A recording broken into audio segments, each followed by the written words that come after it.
je suis ferme pour dire qu'il y a une différence encore sur base idéologique. Conservateur et libéral. Oui, commençons par le début. Le Rwanda, on doit analyser le Rwanda. Le Rwanda se trouve au Mozambique, en Soudan du Sud, en Centrafrique. Qu'est-ce qu'il est en train de faire partout? Il a un problème d'argent.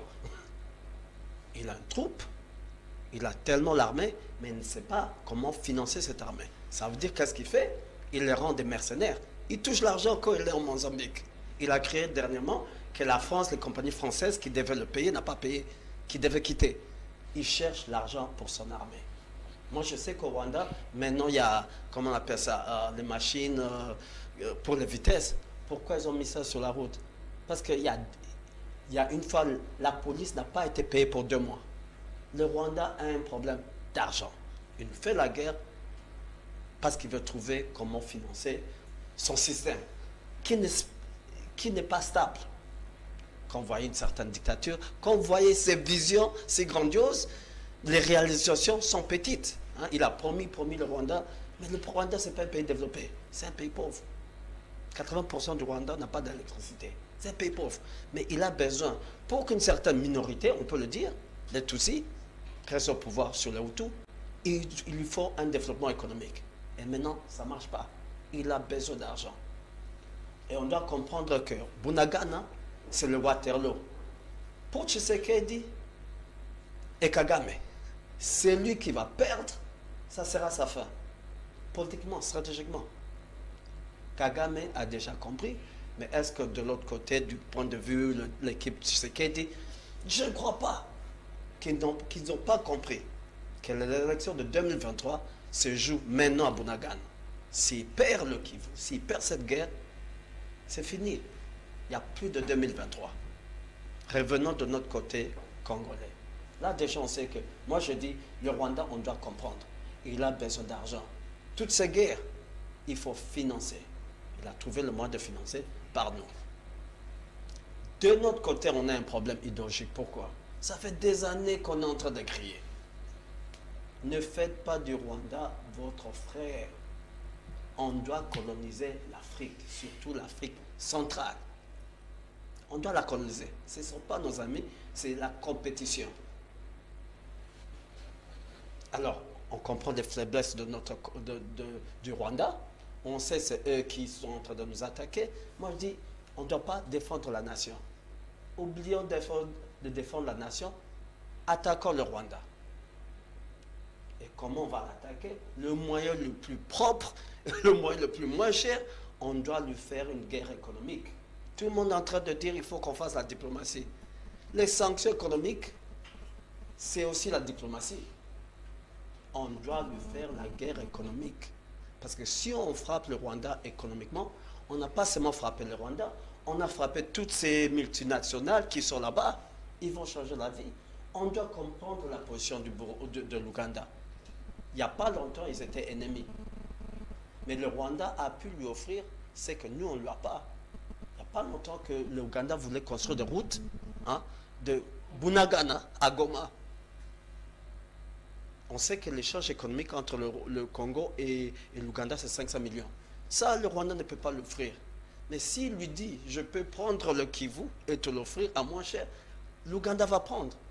On doit comprendre les deux. L'Ouganda, ce que veut l'Ouganda, ce n'est pas ce que le Rwanda veut. L'Ouganda peut vivre sans nous. Le Rwanda ne peut pas. Et au moment où on les avait, quand ils étaient au problème, on ne les a pas entrés dedans. On doit offrir à l'Ouganda ce qu'il veut. Il veut économiquement. Des intérêts économiques sans nous tirer dessus parce que ce n'est pas sa survie. Le Rwanda, il veut le Congo. Il a besoin du Congo. Sinon, tout son régime tombe. Il ne sait pas exister sans le Congo. Il ne sait pas exister sans le Congo. Qu'est-ce qui ferait la guerre économique au Rwanda? C'est lui créer un problème à l'interne. Si on les affame, ils vont le bouffer. Preuve. On avait dit, j'avais écrit une note en mars. Je dis, il faut faire la guerre économique. On m'a dit que je ne pouvais plus aller au Rwanda, même traverser. Pourquoi? Ce document a été traduit en Kinyarwanda, en anglais, tout ça pour dire, moi je veux faire tomber le système. Il n'y a que les Congolais qui n'ont pas compris. Et même quand on va plus loin, quand je dis idéologie, c'est quoi? Je suis allé voir mes frères de l'IDPS. Je dis, on a un problème à l'Est. Il faut une armada économique, sinon il y aura un problème à l'Est. Il y a la pauvreté à Béni, il y a la pauvreté à Butembo. Rutshuru, c'est un peu mieux. Partout où il y a un problème, les milices, c'est le sous-développement, c'est primitif, c'est pauvre. Il faut une armada économique à l'Est. Mais pourquoi ils ne pouvaient pas le comprendre? Pas, je dis encore, c'est idéologique. C'est comme si tu parlais au chinois, tu le parlais en français. On a répondu. En mars, on disait déjà, je disais, si on avait commencé la guerre économique en mars, aujourd'hui, on n'aurait pas ce problème. Le fait qu'on a demandé aux Rwandais de payer la carte de résidence pour venir à Goma, pour la première fois de l'histoire, sous Kagame, il y a une marche à Gisenyi. Juste leur demander de payer 30-50 $ pour venir au Congo. Ça leur causait des problèmes. Ça veut dire que la guerre économique doit arriver. Les gens me disent tout le temps, mais ça va affamer les Rwandais. Oui, moi je suis Congolais. Quand les gens meurent chez nous, je ne les vois pas marcher là-bas, je ne les vois pas pleurer. Il faut en faire une guerre économique, un assaut économique, ça va lui créer un problème chez lui. On va créer le problème. Suspendu Rwanda Air, on avait appris. C'est pas assez. Il faut Rwanda Air, ça ne touche pas les Rwandais. Il faut une guerre économique, on sait des sanctions. Qu'on peut faire, ça touche directement les Rwandais. Et on sait que la majorité des Rwandais sont pauvres. Et dès qu'il lui crée des problèmes chez lui... Tout ce qu'on voit là, c'est une campagne. Hein. Ils sont pauvres, hein, les Rwandais. Ils sont très pauvres. Sinon, ils n'allaient pas venir chez nous. Traverser tout le temps chez nous. On sait comment toucher les pauvres Rwandais, qui sont la majorité, pour commencer, si pas une guerre chez eux, mais des conflits à l'interne qui va lui faire changer d'avis. Même les organisations internationales, tout le monde ne veut pas un autre non-carte. Il ne veut pas un conflit entre Hutu et Tutsi. Et nous, on va les frapper pour le montrer. On a l'intelligence et l'habilité pour initier ces conflits ethniques. Si vous continuez de nous déranger, on ne doit pas protéger la nation, on doit faire un assaut sur le Rwanda. Et je continue à dire, tout le monde crie diplomatie, je dis, oui, moi aussi je le dis.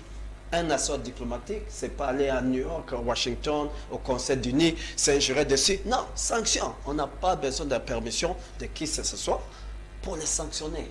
Et je répète, dès qu'on sanctionne le Rwanda, ça va créer des frustrations à l'interne. Et quand on frappe le Rwanda, on frappe ce multinational. Et ils vont demander à leurs petits de cesser la guerre chez nous. C'est après qu'on peut parler militairement. Est-ce qu'on a le pouvoir de frapper aussi ces multinationales? C'est aussi ça le problème. Oui, dès qu'on frappe. Eux qui ont construit ce Congo, ils ont créé ce Congo, Non. ils considèrent que le Congo nous appartient de tous. On les frappe, c'est pour les faire changer d'avis. Eux qui placent des présidents, des députés, ils sont quand même influents. Oui, mais ils ne veulent pas un 94 au Rwanda. On peut créer une situation où, au Rwanda, il y a une tension ethnique, parce que la pauvreté, c'est ça, la mère de tous les problèmes, c'est la pauvreté. On peut les déranger. À l'interne, où tout le monde dit, on ne veut pas 94. On veut fout la paix. Et on va dire, on va faire le business avec le Congo. C'est ça la solution. Et ça, c'est fondamental, idéologique. Malheureusement, tout le monde parle des armes de la guerre tirée. Non, je dis, il y a un moyen, le moins cher, pour faire la guerre. Les sanctions économiques. Sanctions, on ne doit pas protéger nos frontières. Ça, c'est la défensive. On doit passer à l'offensive. On doit attaquer le Rwanda économiquement. Bien sûr, il y a des gens qui vont crier aussi, bien sûr que c'est inflammatoire, mais ça ne va pas, je ne crois pas aujourd'hui, de plus en plus, qu'on peut le faire. Pourquoi? Parce qu'après 6 mois, je ne trouve pas l'intérêt, ils n'acceptent pas cette notion qu'on doit faire, même que les Rwandais meurent de faim, s'il le faut, pour cesser la guerre chez nous. Aujourd'hui, jusqu'à aujourd'hui, idéologiquement, tout le monde a pitié, tout le monde a dit non, on protège chaque kilomètre du pays. Ça ne se fait pas comme ça. Même la force régionale qui était venue, on apprend que les Kenyans sont rentrés, les sont venus en zone tampon. Et on doit avoir faim, on doit suffoquer le Rwanda. Et même les Kenyans, indirectement, seront touchés économiquement. On doit. Les Ougandais, c'est même pas dur. Ils veulent faire le business. L'Ougandais, ce n'est pas comme le Rwandais. Ils veulent faire le business. Si on les garantit leurs intérêts, la route qu'ils construisent, les échanges commerciaux, l'élite ougandaise n'est pas comme la congolaise, c'est l'élite, ce sont les businessmen. Ce sont les businessmen qui dirigent avec Museveni.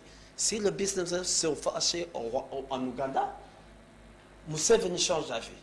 Contrairement au Rwanda, C'est l'élite militaire. Ils s'en foutent de l'élite commerciale. Mais ils comprennent, quand les gens ont faim et commencent à marcher, ça va réveiller cette tension ethnique. Qu'on sait que ça existe. Est-ce qu'on aura du mal à utiliser cette frustration entre eux à notre avantage? Moi, je dis, ce n'est pas mon problème. Tant qu'on cesse de nous embêter chez nous, tant qu'on cesse, qu'on arrête la tuerie chez nous. D'accord. Vraiment, on va prendre le sujet, mais vous voulez poser un mot? Oui, juste pour dire que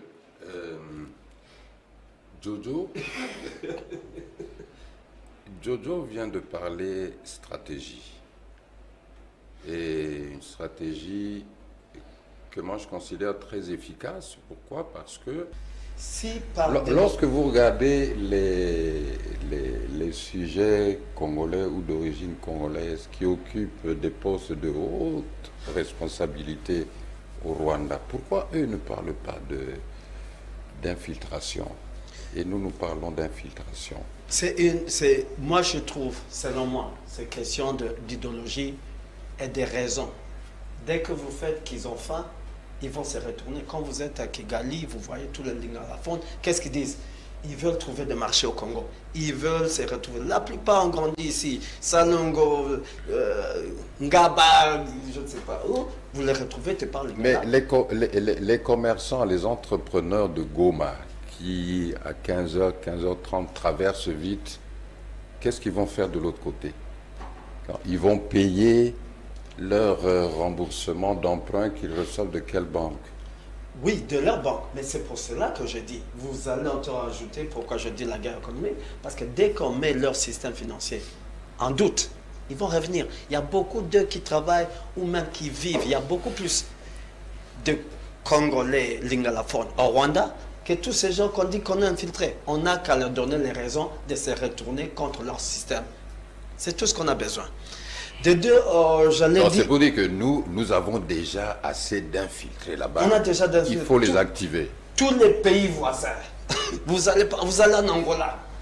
Vous allez en Angola, quelqu'un qui vous dit son nom c'est Eduardo Santos. Mais je dis, je te connais, Justin Kalongo. Il dit non, ici, à cause des situations économiques, je change. Dès qu'on bascule, ils vont se retourner contre l'Angola. On a plus infiltré nos pays voisins qui nous ont infiltrés. On ne sait pas leur utiliser. On ne sait pas leur utiliser. On ne sait même pas comment activer les autres systèmes pour leur donner des raisons de trahir les autres, de revenir à la nation. Et même ceux qui sont ici, dès que on accepte, comment ça, on trouve le ballon d'air, même ceux qui sont ici, ils vont commencer à s'accuser. Parce que ce ne sont pas tous, soi-disant, qui nous ont infiltrés, soi-disant, qui jouissent des privilèges. Il y a peu d'eux. On a seulement besoin, il y a infiltration, on a plus infiltré, plus que nous avons fait, on a seulement besoin de changer de système de jeu. J'allais te parler de 2023. Il faut être clair, je n'ai pas dit qu'il n'y aura pas des élections en 2023. Je dis, en tant que président de la République, il a déjà un mandat, il voudra, c'est naturel qu'il ait besoin ou qu'il veuille un second mandat. Tshisekedi voudra un second mandat. Et moi, je dis, il n'aura pas de second mandat s'il n'arrive pas à résoudre Bounaga. S'il ne gagne pas la guerre, ce n'est même pas résoudre le problème. Il doit gagner cette guerre pour se retrouver 2023. Et si Kagame perd cette guerre, l'élection Rwanda, je ne sais pas, c'est en 2027 ou 2060, il ne va pas la gagner. C'est pour cela qu'il fait la guerre jusqu'au bout. Et maintenant, il va même enlever ce masque parce qu'il comprend. C'est Waterloo des deux côtés. On doit compter. C'est où Tshisekedi ou Kagame. Kagame sera défini par cette guerre à Bunagana. Et même pour finir, je voulais dire, même on doit repenser le rôle de l'armée. Pourquoi tous veulent infiltrer l'armée? On doit repenser, peut-être dire, il y a des termes limites pour aller à l'armée, dire l'armée comme un système de développement. On doit repenser, on doit guérir l'armée. Pourquoi tous ces groupes milices demandent pas aller à la Banque centrale? Ils veulent infiltrer, entrer dans l'armée. C'est qu'il y a un problème qu'on doit redéfinir de l'armée et comprendre, guérir. Il y a un mot qui existe. On a deux mots. Comment définir ce que c'est que Congolais? On est tribal. C'est pour ça que les gens se tirent et se disent c'est le coin du pays. Mais on a un autre problème. pourquoi tous veulent entrer dans l'armée? C'est qu'on doit redéfinir le rôle de l'armée, ou même qui y participe, comment il participe, et combien de temps il peut participer. Peut-être ça va guérir, il y aura peut-être une autre maladie, mais au moins c'est là on peut la guérir. D'accord. Alors, comment investir dans l'homme? Radioscopie de l'homme congolais en général, du politique en particulier.